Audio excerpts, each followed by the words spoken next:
Не функционираат виталните институции на државата. Аферата Рекет не смее да биде иста како аферата Тат кога настрадаа само малите риби. А мене никој не може да ме обвини дека се мешам во случајот само затоа што барам брза и темелна истрага. Председателот Пендаровски повторно без ракавици ја критикува власта со чија помош пред неколку месеци стана шеф на државата.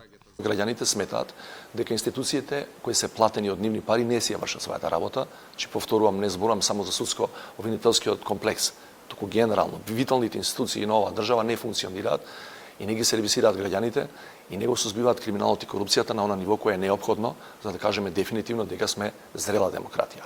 Но во екот на претседателската кампања тогашниот кандидат Пендаровски постојано повторуваше дека со доаѓањето на власт на СДСМ Македонија се вратила на вистинскиот пат, а формирањето на СЈО било доказ дека се воспоставува правна држава која по секоја цена ќе ги гони криминалиите на сите подеднакво.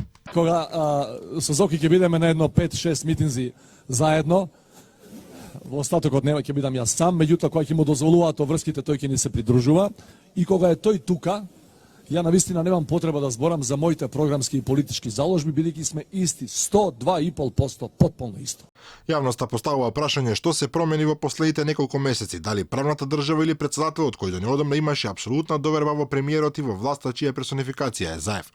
Иако аферата Рекет трае подолго од 1 месец, Пендаровски пред 4 дена се одважи да побара строги казни и политичка одговорност за сите инволвирани. А и тоа според изворите на Алфа го сториот како од 2 амбасади јасно му било порачено дека не смее повеќе да молчи. Во последното интервју направи паралела меѓу Рекет и аферата Татот пред 20 на години кога настрада само собственичката на штедилницата, а сите големи функционери за кои се зборуваше дека се вмешани останаа недопрени од законот.